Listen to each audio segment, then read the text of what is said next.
The misconception is that being a gentleman is just about being polite or courteous to women. In actuality, to be a true gentleman means that you have respect for your fellow man, so it encompasses men and women. Style is something that you evolve into. It's about your personality. It's about how you live your life.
Good evening.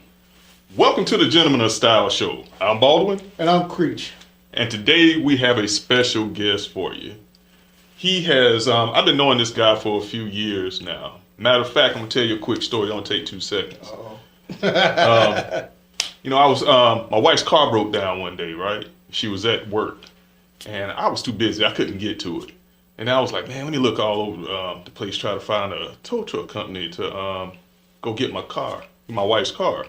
But I know that sometimes they'll try to just rip you off and just tell you all types of stuff, charge you out the wazoo. And it wasn't, it was like way over there. I was way over here. It was way over there. So I said, And I remember seeing on Facebook, I said, wait a minute. I have a friend that I think he started a tow truck company. I said, you know what? Let me patronize him. Let me give him a call. Gave him a call. Man, he said, man, don't even worry about it. I got you. Shoot. Less than 20 minutes, he had somebody over there at her job, picked the truck up, bought it all the way across town. Atlanta's a big place. It is. All the way across town, took it to the repair shop, and he was like, I was like, man, how much is it going to cost me? He said, man, just pay me what you got. I was like, well, I'll be doggone. So anyway, yeah, real good brother. yeah.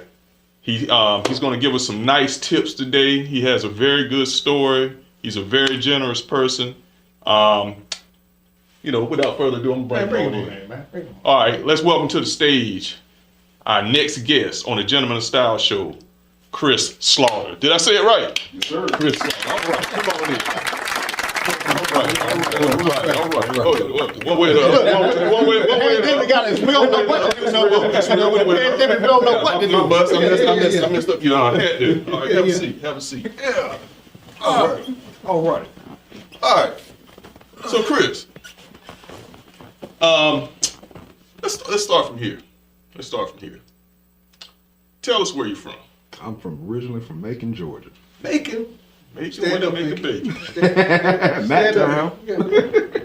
Where you make the bacon. Yes, sir. And how long have you lived in Georgia? I've lived in Georgia since 2019. 2019. 2009. 2009. 2009. Okay, 2009. Yeah. All right. And go ahead. No, I was just gonna say, what was your childhood like? Like growing up in that area, what was childhood like for you? Well, I was a military brat, so I grew up all over prior to stationing, settling down in Macon, Georgia. I've been in Texas, I've been in Florida, I've been in California, I've been in Germany. After my dad retired, we moved back down to Georgia, where my mom is originally from. It was kind of interesting when I moved back to Georgia. I was originally born in Georgia, but I wasn't raised here. Interesting story there. My mom actually had me when she was here at a funeral for her aunt. And we were stationed in El Paso, Texas at the time. So it wasn't planned, but it happened, and so I'm a Georgia boy, okay? You were supposed to be. I understand that now. Yeah. You guys came to a funeral from out of state, Mm-hmm. and she went into labor while she was here before y'all could go back. Mm-hmm. And that's what Yeah. made it. I didn't catch that the first time when you was telling me about it. Okay, I got it. You were supposed to be born in Georgia. That's what that was about. Well, Yeah. it happens. It was Supposed to be a divine Georgia boy. intervention. Supposed to be a Georgia boy. Yeah. Divine intervention. Absolutely, There's absolutely. nothing wrong with that at all. So, as being a military brat, as they call it, what was some of the experience? Just give us kind of like what was your experience? Because when you go up doing that, going from place to place, were you able to make friends, or were you that kind of guy that was like, to yourself? What was that like for you? It was an interesting dynamic when I first got back to Georgia after my parents retired. I was in middle school at the time, and the culture in Macon is a very southern culture. That it is. And just with the amount of traveling that I did, I didn't have that southern accent that everybody was calling upon when I started going to school there. So I was extremely different. So what was your accent? Now that you mentioned it, I'm just curious. What was the accent? Well, the average person would immediately identify that you're not originally from here. Where are you from? What did it sound like? I want to hear what is it? Probably Is it sounds just like is that. the same? Yeah, right it- now? It's the same accent, Oh, okay. but You didn't have that drawl. it was perceived as I was talking like a white boy. Okay, Yeah, I got you don't have I that got southern drawl to Right, you, right? right. The proper pronunciation and all of that, the poise of it. Absolutely. I mean, it got down to a point where I almost got suspended from school from just literally talking proper. I had a history teacher that was teaching a class, and she was on a subject talking about World War II. And in the way that she said, "Whoa, whoa, two," and I immediately raised my hand and I corrected her, and I said, "Did you mean World War II?" And the entire class bust out laughing, which enraged her. And I was immediately sent to the principal's office and almost suspended from school by just calling out proper grammar. And I mean, it was just amazing. That's funny. That reminds me of that episode of Key and Peele where he was pronouncing the kids. That ain't wrong.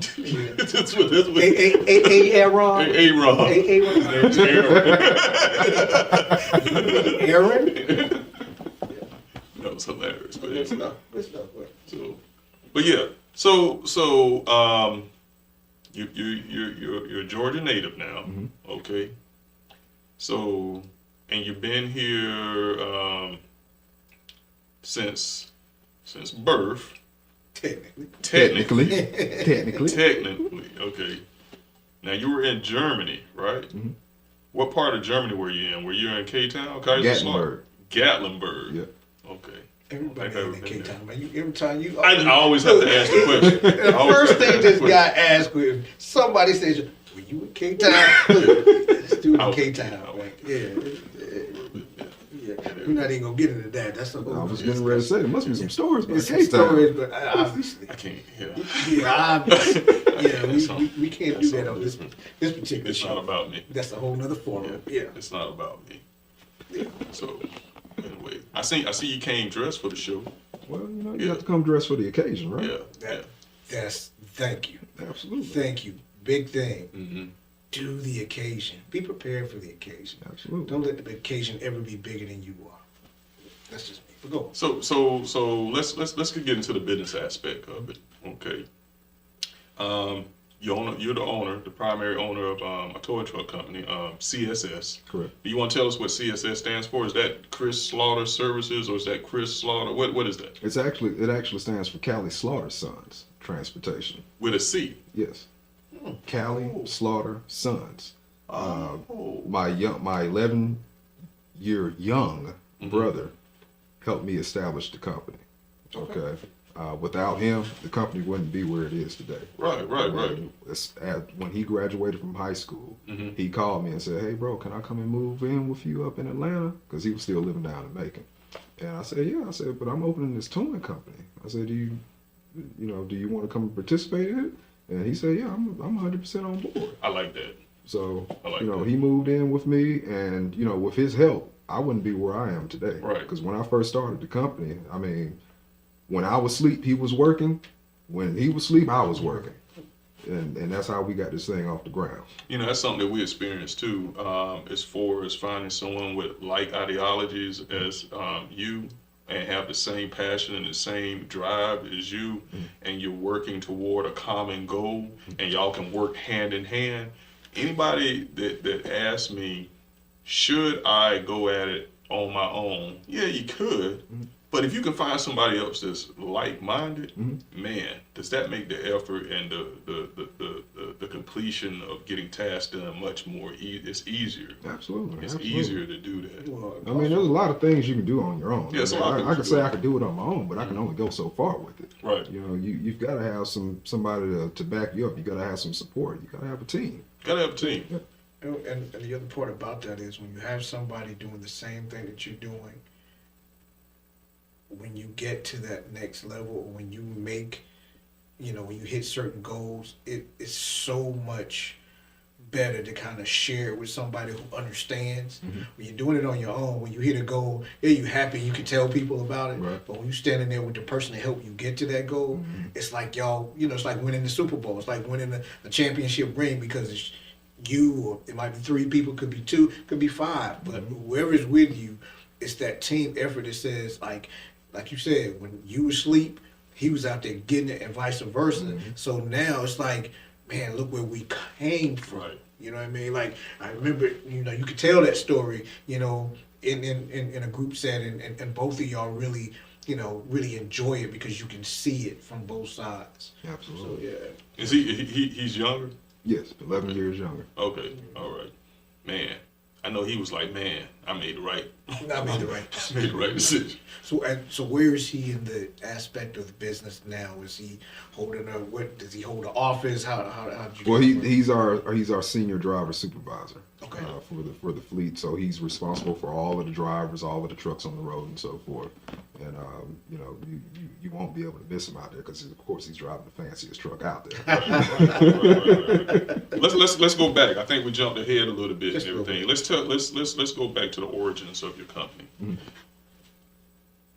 How many trucks did you start out with? 0. 0 trucks. 0 trucks. I started off. Take this in the stride. Okay, Toyota Camry. Okay, that was about to get okay. So tell us about this Camry thing. What me thinking about the Toyota business? I don't think Toyota Camry. Right. You think For truck? towing. I'm thinking truck. Yeah. Right. So tell us about Toyota Camry. How does Toyota Camry fit into the towing aspect of the business? Well, I'll tell you. One, this Toyota Camry, which is a Toyota Camry that I've owned since I graduated from high school, and it's still sitting in my driveway right now, has paid for itself 30 times over. This is a valuable lesson. This is a valuable lesson. Go on.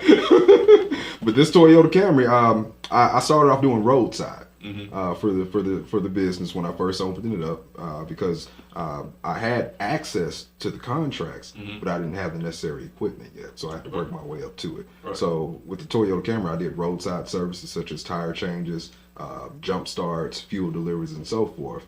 Now, an interesting twist to this is that with those type of services, they're respectfully not that profitable. Right. So I had to find a way to really, get things moving while I was doing these services to get this company established. So at the same time, while I was doing these roadside services in that Toyota Camry, we've heard of Uber and Lyft, right? Oh, yeah. Yeah, I was doing Uber and Lyft in it as well.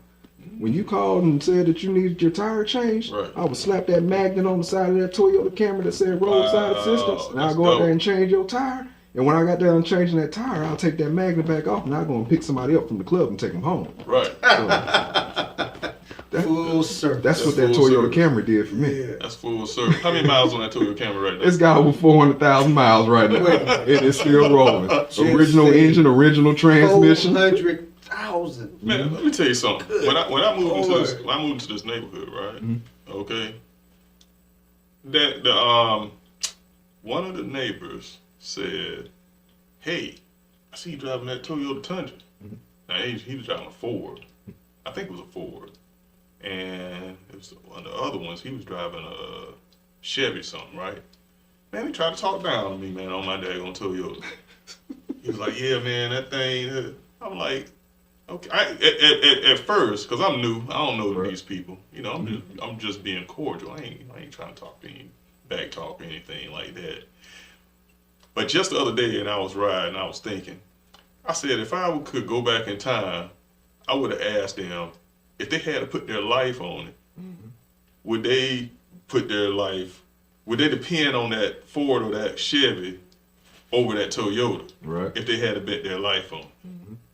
And I want to see what their remark would be. I know what their remark would be because put my life on none of them. look, statistic shows. Yeah, statistic shows. Yeah, just purely from the statistical data on it, that Toyota's probably going to last longer, lower maintenance, all of that. Yeah, that was my caveat. If you didn't do any maintenance on it, which one would last longer if you had to bet your life on it? Right. But, you know, I wasn't savvy enough. I wasn't, you know, I was trying to be cordial. I wasn't quick with the comeback or anything like that, so I let it go. I was like, you were talking down to me about my Toyota, man. This lady on the internet told me the other day. No, I'm just saying, man. Get over it. This lady told me on the internet the other day, she said, you drive a Jap truck. I was like, this white lady. I was like, huh? I didn't say nothing back. I didn't say anything. It wasn't worth it, man. But anyway, I digress. I'm sorry, y'all. I just said, I'm sorry. Yeah. Let me ask you this: getting to that space where you say, "I'm gonna take this car and make this car work for me," meaning I've got a plan. Because a lot of people, they want to open a business. They like, I want to open a business, and they either rush into it and they throw a bunch of money into it before they know what they're doing. So many things happen. What was your thought driving that car? What was your plan? Had you set out and said, okay, this is what I'm going to do? What was your plan? Absolutely. I said this vehicle is going to allow me to get my tow truck because I believe in this vehicle. You know, I believe in my vision. I believe in my business plan that I put together. And I knew that within a certain amount of time doing the services that I was doing, it was eventually going to pay off to where I'll be able to start expanding. And I mean, it happened exactly the way that I envisioned it. I was able, within the first year of opening my company, I was able to acquire my first tow truck without financing it and get my business off the road. And from there on, year after year, I was able to add additional trucks to my fleet to the size that it is now, where I currently have a fleet of 12 trucks out there running the metro Atlanta area. That is big. That is a very big thing that you said that maybe everybody else didn't catch. But you were able to acquire your first vehicle without having to finance it. That takes your overhead to zero, meaning I don't have to share the money that I make with financing, meaning I have to finance this truck. So if I owe $1,300 a month on this truck, what I make, I have to take $13 out to go to this truck. Right. Your truck is paid for.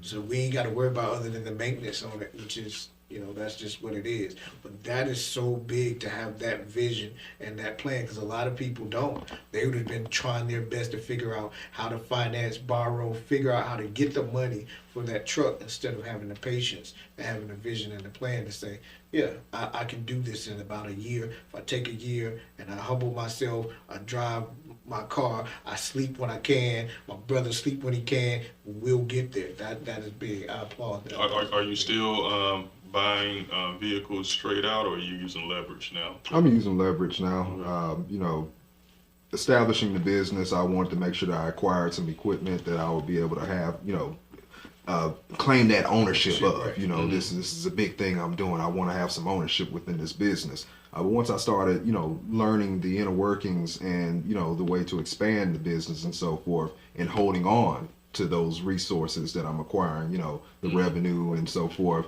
I then went into, you know, traditional financing for the rest of my fleet. I mean, it makes sense. Yeah. It makes sense to do it that way. Do you, you know, vehicles like that, and they're on the road, they're moving like every day. Are you doing maintenance in-house, or are you taking it to someone else in order to maintenance your vehicles? Do you have mechanics? Yeah, we have mechanics on staff. Okay. We do all of our maintenance on the trucks in-house. You're able to keep a lot of your profits in-house by doing that as well. Are you training drivers too? Absolutely. Okay. Absolutely. You have to have a CDL to drive one of those trucks? Not light duty trucks, no. You have to have a Class C. Once you get into medium duty and heavy duty, then you have to have a commercial driver's license. Oh, okay, okay. For all of the trucks, though, you have to have a DOT certification. So they have to have that. Okay, they have to have that. Right. Okay. Now, I for got the you. people that don't know what that is, what is that exactly? So a DOT certification, think of it about if you want to go and play a sport, you have to have a sports physical. Okay. In order for you to operate a commercial vehicle, you have to be fit to operate this commercial vehicle. Oh, so they have to go in for a doctor's visit and get certified, make sure they don't have like any type of outstanding medical conditions. Absolutely. That would, okay. Absolutely, because I mean, you don't want someone that's out there on the side of the road picking up a car and they have an underlying health condition and it jeopardizes them from loading that car up and may jeopardize the public safety of people around Right. while they're getting that vehicle loaded up. So we have to make sure that everybody that's out there on the road is in you know. And what is that called again? It's a DOT A certification. DOT. Okay, certification. Now, are they responsible for that, or do you provide that if you decide to hire them? Any commercial driver is responsible for that as long as what. Yeah. Okay. All right. Good information. Pay attention to it. All right. So, one of the other questions that I'm sitting here thinking about, given what most people think about tow services, because most people think, oh, you call somebody up, truck comes, they tow you away. Give people another aspect. Give them what the new system, because we talked a little bit about, what tow service used to be like, writing things down, dispatching, all that. Tell people what the new tow service looks like. Right. Well, the way that I run my services, it's totally integrated. Okay. I have an IT background, so when I started this business, I was automatically thinking of how can I make this easier? How can I incorporate technology into this? So the traditional way of towing, when you call a towing company and say that your vehicle broke down, or when you call your roadside assistance and say that your vehicle broke down, they're going to reach out to that towing company. They're going to talk to a dispatcher on the phone. They're going to take down the information, and then they're going to turn around and call that tow truck driver with that information. They're going to write it down and call you to confirm the information again and come out there to service you. And there's a series of paperwork that you have to fill out. You have to make sure that everything is right on there, VIN number is right, tag number is right, and all this, so that the company gets paid for it and so forth. The unique thing that I've done with my operation is that I've integrated a digital system into it, to where when you call the company directly, or you call your roadside to get that towing service, they're sending this information over to us electronically. So the information is transcribed there, and then our dispatcher is dispatching that information out to the driver electronically as well. They're receiving that information on their phone. There's a driver terminal in the truck as well where they're receiving that information, and they're able to automatically navigate to the location of where your disabled vehicle is located. The disabled customer is also able to see that driver in action on the way, kind of like an Uber service. When you request an Uber, you can see your driver coming to you. They can see that tow truck coming to them. So it gives them a peace of mind. Within that roadside assistance services, it lowers their level of anxiety because they can see, okay, he's 10 minutes away, 5 minutes away, now he's pulling up. So that really revolutionized the services that we provide that sets us apart from other towing companies. Also, just the digital aspect of when our driver gets out there, they're taking photos of your vehicle when they pick it up. They're taking photos of your vehicle when they drop it off. All of that information is stored in that system, and the customer, they have access to that. So if they had their vehicle dropped off at a dealership and say that they picked it up and, let's say there was a ding on their car that they didn't recognize before, they can go back and use our system to look at those pictures so that they can compare and make a better determination as to, what may have been the cause of that issue. Right. That is absolutely big, because I think back to, times I've had forced towing. I would say that, I was about to say unforced towing, but forced towing, meaning either you park in the wrong place or, whatever happens and they tow your vehicle, and you get back to your vehicle and you look and you see a scratch and you're like, okay, this wasn't here. Well, how do I prove that? Right. So it's my word against your word, and you end up having to suck that up. So given that, you're right, that's another level of, not just for the customer, but for you guys, and, hopefully to a certain degree, if you're taking it to a dealership, maybe something for them, because who knows, they may have picked the vehicle up, didn't realize, that, let me say this, they may have picked the vehicle up, something happened when they got it home, somebody else borrowed the car, son took the car out, they didn't know about it, and of course the first thing they're thinking about, okay, is, You know, there's a scratch on my car. Who did this? It had to happen when it got towed. No, it didn't. Your son took the car out. So they can get to the bottom of it one way or another. So Absolutely, that's absolutely. definitely Let's take it a better. step further. Those pictures that we take in our system, they're geo-coded and time-stamped. So that picture, we know exactly where the driver was standing and what time it was when he took that picture. That's logged in there. So it helps, send down that investigation further as well. That is absolutely wonderful. Tell us about, recently I saw that you were, in the presence of, quite a few entrepreneurs, business owners, and, we had a conversation earlier, and it was, a great networking interaction. You know what I'm talking about. Tell us about that. I think you were in Cincinnati when this all kind of came to fruition. It had a catalytic starting point. Absolutely, absolutely. So I'm venturing into real estate investing right now. So I went to a conference in Cincinnati that was about real estate investing and so forth. While I was out there, I met a gentleman by the name of Okani Rehab King Johnson. Okani Rehab King Johnson. King Johnson. Look him up on Instagram. He's well-rounded individual. But he moved to the States here in 2018 with literally no money in his pocket, and he was taught the game of real estate. Okay, and right now he's a multi-millionaire. Okay, with real estate. And he wanted to make a commitment to be able to share the same knowledge that was shared with him with somebody else, because he literally came from nothing, and it was at the grace of someone sharing this information with him for him to get where he is now. So I met him at the real estate conference. We had very brief conversation. We talked for maybe not even an hour, and we began to start networking about what real estate is. I gave him my background, he gave me his background, and he invited me to an event at Rick Ross's house in Atlanta. It was phenomenal for me to be invited to this event. And so it was the Boss Up Conference, and I was amongst multi-millionaire Black business owners, to where we were able to network about in various industries. And it was an opportunity that was presented to me, not only to help me with my real estate journey, but also for me to have a long-lasting friend that would be able to, be a mentor for me, as I started doing this. That's outstanding. That is awesome. So what was one of the bigger takeaways from being around, for one, a bunch of Black people who have the same vision of just success? Not necessarily, making money is great, but there's another level to being successful that detaches it from the money. What was that whole process like for you? Well, I will tell you the biggest thing in success is being able to volunteer your knowledge to someone else, being able to help someone else. One thing that I'll admit that I didn't know before I started networking with these individuals is that it's not all about what you can get, what all you can learn from someone, what all you can take in for someone. It's the information that you can give out. Because when you give that information out, it comes back tenfold.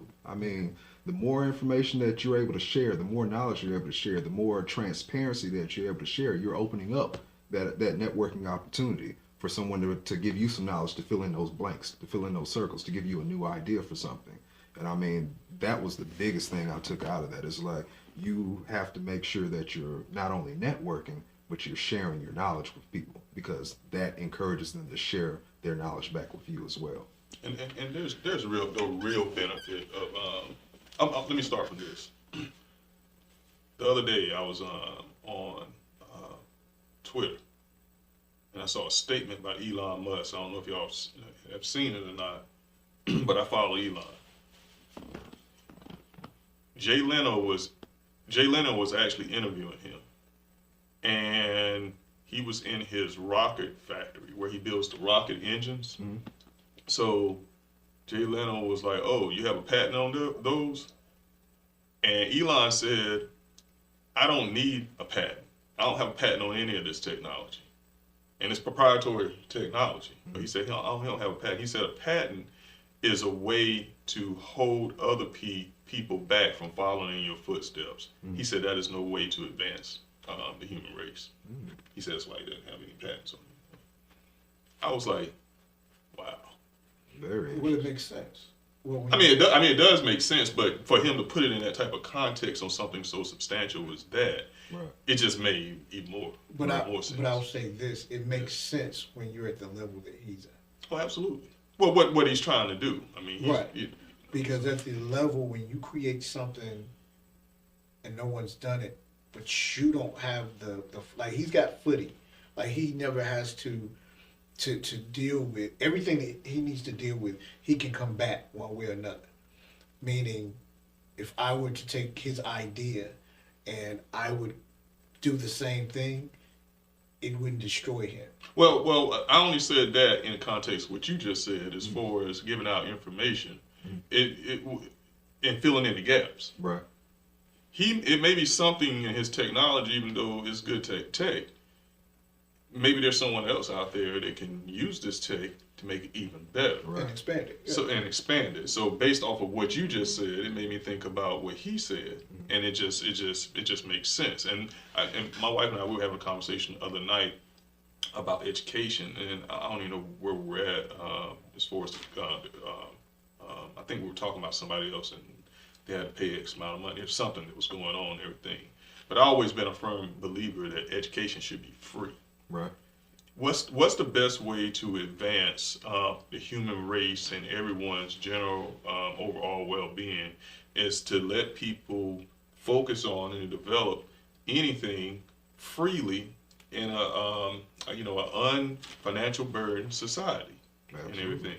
How much further along would you be? Right. Because I've met people, man, they talk all types of slang, they talk this way, but that does not demean them in a point to where they don't have something to offer. Mm-hmm. They may sound like they're uneducated, but there's a lot of educated people out there that do not sound like you, that do not walk in the same, but they have genius level ideology, ideals, process as far as how they do things. We should share, like what you said. That's the way it should be. Absolutely. That's the way it should be. I mean, Should be. holding the information in to yourself. I mean, you can only go so far. You only can go so far. You can only go so far. You Yeah. gotta share that information so that ideas can be shared. Innovations can be made. That's right. So That's right. Well, that's the other thing. I mean, they've heard me say this 5 million times on the same show. That's the only reason why the show actually exists. Yeah. Was for us to find a way to show, first and foremost, that black men not only have different levels and variety to them, meaning you might see me in sweats and Timbs, whenever, but then you'll see me in suits and dress shoes and, you have to have a level of variety to you. You have to be able to adapt and be able to be in certain situations and be effective. That means I can go anywhere that I want to go. I can go to the hood and have a good time, but I can walk into a boardroom and command the same thing, command the same respect in different places. And that's what this show was created to show. Like, people that know me, they know how I am. They know who I am. They know how, you see me in, sweats or jeans or whatever. So it's never been about clothes. But for some people, that's the that's the perception. Mm-hmm. When they see you, that's what they think you are. I don't care what you do. I don't care how smart you are. That's who you are. You're those jeans, you're those Timbs, you're the hoodie, whoever you may be, that's who you are when they see you, until they speak to you, until they have an idea that you know something that maybe either they don't know, or you know exactly what they know, or you know more than they know. So this whole concept was for people to sit down and tell people about their journey and show that success comes in so many different ways. We could have a bunch of celebrities on here, and not trying to be funny. We're not celebrity phobic here. We'll interview anybody, but we want to interview people that have something to share with other people and that are willing to share with other people. So if you're a celebrity, we don't want you just coming on to plug your next CD or plug your this, that, and the other. We want you to talk about that journey into getting to that CD or getting to that Grammy or getting to the Oscar. We want to talk about the journey because that's what people need to hear. Like, I can do that. Listening to you, somebody hopefully out there will say, you know what, I never thought about that. I love cars. Never thought about trying to open my own tow truck company. and you'll spark that thing, and somebody. They didn't know they could start it from a Camry. They didn't know that. Oh, not at all. They're thinking about buying that first tow truck. They think about buying that first tow truck. They didn't know You that. just gave them a whole nother avenue and a whole nother way to look at it. That was strong. That was strong. Check this out though. Funny moment. What do you have an interesting funny moment, something that's happened since you been in business so far? I mean, can you tell us about it? Well, not necessarily dealing with the business itself, but a trip that I took based on the success of the business. Now, it doesn't have to be funny. It could be just interesting. Oh, what occurred. this is an interesting. Okay, cool. My bad. So, my cousin, Kevin. Yes. Oh, here we go. You don't call it Kevin. It's about to get crazy, y'all. So his birthday is in November. Okay. And he said that he wanted to go out of the country for his birthday. Mm-hmm. So we both agreed that we were going to take a trip to Aruba. Okay. Now we both come from a military background, so we've traveled before. That wasn't a big deal or anything like that. It was the fact of having a different experience out of the state, because most people, on their birthday, they want to go to Miami or they want to go to Cancun or something like that. So, we said we're going to go to Aruba. Mm-hmm. So, obviously, to go there, you have to have your passports. Right. Okay, we both have our passports. But the last time I renewed my passport, I elected to get this fancy option, not only getting a passport book, but they had this passport wallet card as well. Yeah. And I was like, oh man, this is cool. I got a wallet card that I can get as a passport. So I've got this passport card. And the day that we were flying out, we called an Uber from my house to the airport. And my cousin, he said to me, you got your passport book, cuz? I said, I don't need no passport book. I got my passport card. I got my wallet card. So we catch that Uber to the airport. Now, mind you, I'm leaving from Marietta going to the Atlanta airport. So that's a good hour-long drive. Right. Okay. So get to the airport. They drop us off. We go in there. We checking in. We at the ticket station. And I'm get up there. I put my bags up there. And the lady, she says, okay, let me have your ID and let me have your passport. So I proudly pull out my ID and I pull out my passport card and I sit it on the table. She said, where's your passport book? And I said, I got my card. I don't need my book, right? She said, did you read the back of the card? What does it say on the back? I already knew where you were going. I knew where you were going too, but I wanted to hear him out. So at that time, I found out that that was for sea travel. Oh, the card's only for sea travel. Yeah. I didn't know that. I knew you need the book for like certain travel and everything, but the card is only for sea travel. Absolutely. I didn't know that. Yeah, So I'm standing there, mouth wide open. My cousin, he's standing there like, cuz I told you, man, the whole trip is ruined. The lady looked at me, she said, you got an hour if you can get it. So I'm on my phone now. I'm trying to call me an Uber from the airport to go back to Marietta to get my passport book and get back to the airport so we can board the flight on time. Yeah. Uber pulls up. As soon as I sit in the car, I got $100. You can get me to Marietta and back in an hour. He got me to Marietta and back in an hour. I know he did. Look, I know that was he an did. interesting ride. Now, Wish I had some video. Of that. look, let me just say that I had my seatbelt on. Now I'm holding on tight. I know he did. Now, look, that's like a movie. I got $100 to get me to Marietta. Get me to Marietta and back. Dang, that was almost an impossibility. And that was on top of the Uber fare. Wow. So get to the airport with my passport book, get checked in and everything. And my cousin, his anxiety is on 10 at this point because he thought we was going to lose the flight and so forth. So we get to Aruba. We have an awesome time out there. We were out there for a week. Anything you can think of that was right and that was wrong, we did it. Right. Now, flight back. Okay. We were leaving out. If I recall, we were leaving midday. Okay. And you have to get to the airport 2 hours prior to departure in order to fly out and so forth. Yeah. So we're out having a good time. We're at a bar having drinks and so forth, and we're just reminiscing on the whole trip in itself. By the time we realize what's going on, we look at the time, and we've got an hour and a half before departure. Okay, Woo. and we're 30 minutes from the airport Woo. in a rental car. Y'all pack? Yeah. We're packed. We're packed. But y'all just hanging out. We're just hanging out Okay. before the flight. Right. So we look up and we're like, oh my goodness. Okay, so now we're rushing to the airport. We get to the airport an hour before departure. Okay, we get to the ticket booth and they say, y'all are late. We're going to schedule you for the next flight. The next flight is the next day. We said, no, please, come on. We got an hour. Get us through it. Come on, get us through it. Now we flew Delta, and I'm gonna say Delta, they go hard. They go hard because they made the effort to make sure that we got on that flight within the hour. Okay, they took a Delta rep, and from that ticket booth all the way through the airport, he escorted us through that airport. Now we was going through that, we were fly too, so it kind of gave us some camaraderie because we got that escort going through the airport. Now it felt kind of good. You know. You said y'all was fly, right? Mm-hmm. See, I think that fits right up into what's going on right here and everything. You know what I mean? Because when you look a certain way, you get treated a little bit different. Oh yeah. It was definitely evident. So did you make it? I mean, or did you... So partially.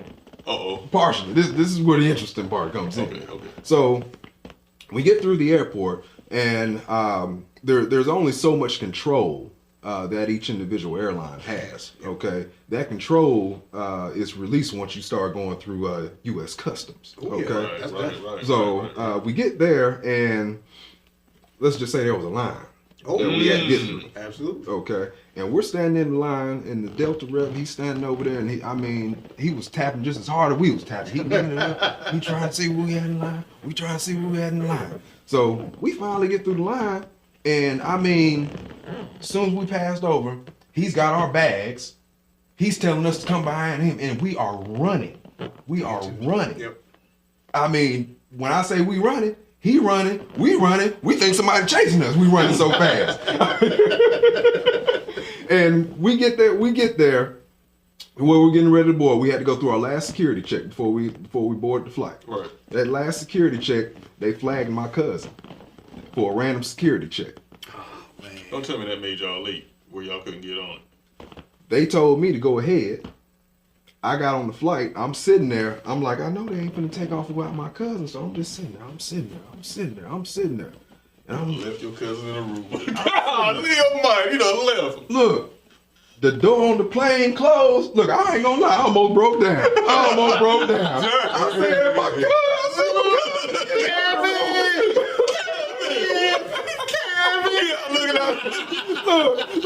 Look, I'm looking at all that. I'm like, maybe this thing got the stairs out there. Maybe he gonna come up the stairs. Good. They gonna open the door back up, right? Oh my God. Man, that plane took off. Dang, Kim. Left him out there. I'm like, man. I'm like, he was talking about me making us lose the flight coming from. He done lost the flight coming back. Wow. I mean, that was an interesting experience. So I get back to Atlanta and land, and I'm trying to call him now. Okay. Now the whole time we was in the room, we didn't need to communicate with each other, and we already said that we were gonna, not communicate with anybody. Right. Back in the States while we was out there. So I get back home and I'm trying to call him, and then it dawned on me he didn't have international calling on his plan. So not only is he left out there, he cut off. I can't even communicate with him. Wow. So I had to do my research and find out when the next flight was coming back from Aruba the next day. And I sat out there at that airport and waited for that flight to land and prayed that he got off that flight. Did he get off of it? He got off of it. Wow. He got off. What was he looking like? What was Man, look, when I tell you we hugged each other so tight then. The boys got reunited. Look, man. It was like the color purple. The boys finally got reunited. That was an emotional experience right there. Wow, boy. Rough when people out there like that. It's rough. Damn. I'll tell you, so we both learned from that travel adventure. Okay, the onset and the comeback. That'll never happen again like that.